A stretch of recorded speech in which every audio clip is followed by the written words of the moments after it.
Question number 23 chapter 7 coordinate geometry का question है। तो क्वेश्चन आपके पास the coordinate of the centre of the circle are 2a और a माइनस 7। तो ये सेंटर ऑफ द सर्कल के कोऑर्डिनेट दे रखे। Find the values of A की वैल्यू फाइंड करनी है if the circle passes through the point 11 comma minus 9 and has a diameter this one. तो आपके पास डाटा गिवन है, डायमीटर गिवन है और दो कोऑर्डिनेट गिवन है। तो इससे हमें ए की वैल्यू फाइंड आउट करनी है।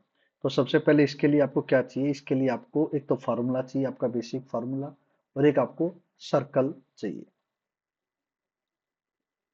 तो ये आपका सर्कल है और जो ये आपका बेसिक फार्मूला है। फार्मूला आपका डिस्टेंस का फार्मूला यूज होना है x2 माइनस x1 प्लस में y2 माइनस y1 का होल स्क्वायर। और जो आपके पास सर्कल है, ये आपके पास सर्कल है। सर्कल पे आपके पास दो पॉइंट है। एक तो आपके पास सेंटर पॉइंट है, ये सेंटर पॉइंट हो गया, और एक इसकी रेडियस होगी।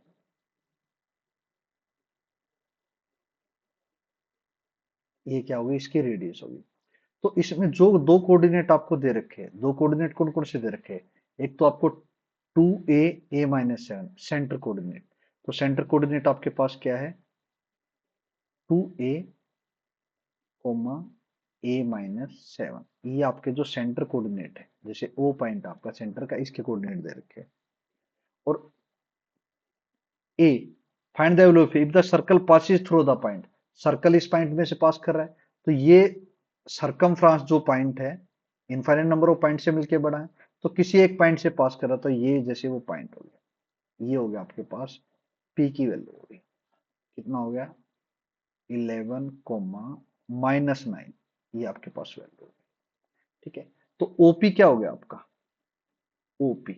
ओपी क्या है आपकी? रेडियस। क्या है? रेडियस। ओपी आपकी रेडियस है। ठीक है। ओपी रेडियस, और आपके पास डाटा क्या गिवन है? डाटा गिवन है डायमीटर। किसका गिवन है? डायमीटर। तो डायमीटर आपके पास कितना गिवन है? Diameter equal to 10 under root 2। तो रेडियस का फॉर्मूला क्या होता है? आर इक्वल टू क्या हो जाएगा? D by 2। तो 10 अंडरूट 2 डिवाइड में 2, 2 फाइव जा 10। तो आपके पास वैल्यू कितनी आ गई? 5 अंडरूट 2। कितनी वैल्यू आ गई? 5 under root 2। That is a radius of the circle. तो ओपी की वैल्यू आपके पास कितनी आ गई? 5 अंडरूट 2। क्लियर? और आपको पता है ओपी का फॉर्मूला आपके पास क्या है? रेडियस है। और ओपी क्या है? डिस्टेंस का फॉर्मूला। अगर दो एंड पॉइंट के कोऑर्डिनेट आपको पता है, तो डिस्टेंस का फॉर्मूला आपके पास ये है। ये आपके पास डिस्टेंस का फॉर्मूला है। ठीक है। तो ओपी का फॉर्मूला आपके पास क्या जाए? OP equal to x2 minus x1 का whole square plus y2 minus में y1 का होल स्क्वायर का अंडर। ये आपके पास फॉर्मूला है। ओपी की वैल्यू पुट करो, कितनी आ जाएगी ओपी की वैल्यू? 5 under root 2। आपके पास ओपी की वैल्यू आ गई है। इक्वल टू x2, इसको ये आपने क्या मान लिया? x2। और ये मान लिया y2। ये पॉइंट आपने मान लिया x1 और ये मान लिया y1। क्लियर है? तो x2 की वैल्यू पुट करो इसके अंदर अंडरूट में। x2 की वैल्यू कितनी है आपके पास? 2a। 2a माइनस 11 का स्क्वायर प्लस y2 की वैल्यू पुट करो, ये प्लस भी। y2 की वैल्यू क्या है आपके पास? a minus 7। a minus 7। ठीक है। y1 की वैल्यू क्या है आपके पास? -9। एक ये माइनस है और एक ये माइनस, तो माइनस माइनस क्या आ जाएगा? +9 हो जाएगा। क्लियर है? तो स्क्वायर बोथ साइड,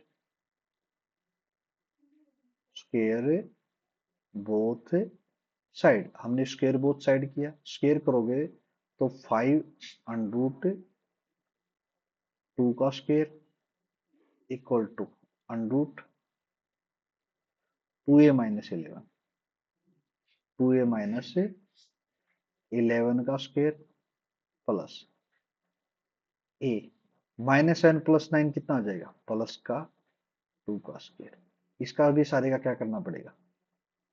स्क्वायर करना पड़ेगा। स्क्वायर से अंडर रूट क्या हो जाएगा, कैंसिल आउट हो जाए। स्क्वायर से अंडर रूट क्या हो जाएगा, कैंसिल आउट हो जाए। इसको थोड़ा ऊपर कर लेते हैं।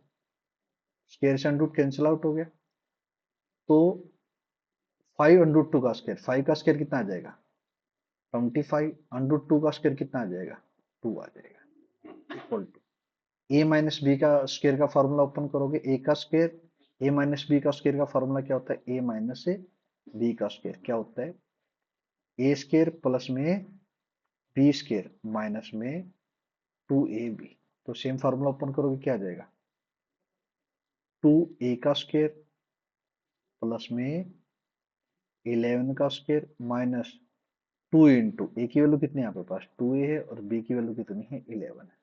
सेम यहाँ पे a प्लस बी का स्क्वायर का फॉर्मूला ओपन करोगे कितना आ जाएगा, a का स्क्वायर प्लस b का स्क्वायर प्लस में 2 इंटू ए इंटू बी। वैल्यू पुट किया आपने, 25 टू जा कितना आ जाएगा 50 इक्वल टू 2a का स्क्वायर कितना आ जाएगा 4a का स्क्वायर प्लस 11 का स्क्वायर कितना आ जाएगा 121 माइनस मल्टीप्लाई करोगे इनकी 2 टू जा 4, 4 इंटू 11 कितना आ जाएगा 44a प्लस ए स्क्वायर प्लस 2 का स्क्वायर कितना 4, 2 टू जा 4 कितना आ गया 4a आ गया। यहाँ पे क्या आ गया 50 इक्वल टू ए स्क्वायर को ऐड कर लो 4a स्क्वायर प्लस ए स्क्वायर कितना आ जाएगा आपके पास 5a square minus 44a plus 4a कितना आ जाएगा -40a 121 प्लस 4 कितना आ जाएगा 125। क्लियर है। 50 को भी साइड ले आओ कितना आ जाएगा 5a स्क्वायर, यहाँ क्या बच गया 0 माइनस 40a प्लस में 125 प्लस का 50 इस साइड है किसका हो जाएगा माइनस का 50 हो जाएगा। तो 0 equal to 5a square minus 40a plus 75। ये 0 लेफ्ट हैंड साइड है, राइट हैंड साइड भी आप लिख सकते हो। इसमें से क्या कॉमन आ जाएगा 5 कॉमन आ जाएगा, 5 कॉमन आने के बाद कितना आ जाएगा a स्क्वायर माइनस में 8a प्लस में 15 इक्वल टू 0। क्लियर है, 5 सारे में से कॉमन ले लिया। अब इसके आपको फैक्टर करनी, आपके पास इक्वेशन बन गई है ए स्क्वायर माइनस में 8a प्लस 15 इक्वल टू 0। तो ए स्क्वायर को 15 से मल्टीप्लाई करो कितना आ जाएगा 15a स्क्वायर। 15a स्क्वायर ये फैक्टर आपको करने दो पार्ट में डिवाइड करना है, ठीक है। दो पार्ट में डिवाइड करा जिसका सम किसके करो -8a स्क्वायर और मल्टीप्लाई किसके करो 15a स्क्वायर। तो आपके फैक्टर हो जाएंगे -3a और माइनस का 5a। ये आपके फैक्टर इन दोनों का सम -8a के इक्वल और मल्टीप्लाई प्लस 15a के इक्वल है।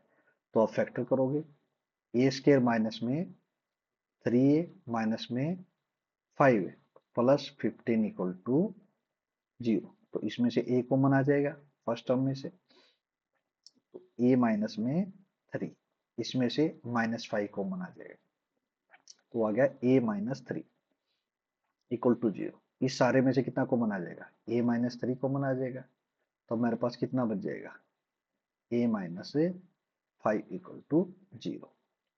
क्लियर है। तो दो नंबर है, एक ये नंबर कंप्लीट है, कंप्लीट नंबर है। इक्वल टू 0 हो तो चाहे तो a माइनस 3 इक्वल टू 0 हो सकता है या a माइनस 5 इक्वल टू 0। तो a माइनस 3 इक्वल टू 0, 3 उस साइड जाएगा किसका हो जाएगा प्लस का, तो a इक्वल टू क्या आ जाएगा 3 और a माइनस 5 इक्वल टू 0, 5 उस साइड जाएगा किसका हो जाएगा प्लस का। तो आपके पास दो आंसर आ गए, a की वैल्यू कितनी आ गई आपके पास 3 और 5। क्लियर है। तो जो क्वेश्चन था आपका ऐसे दो पॉइंट, ठीक है, ए की वैल्यू आपको निकालनी है तो ए की वैल्यू क्या आ जाएगी 3 और 5 आपका आंसर है।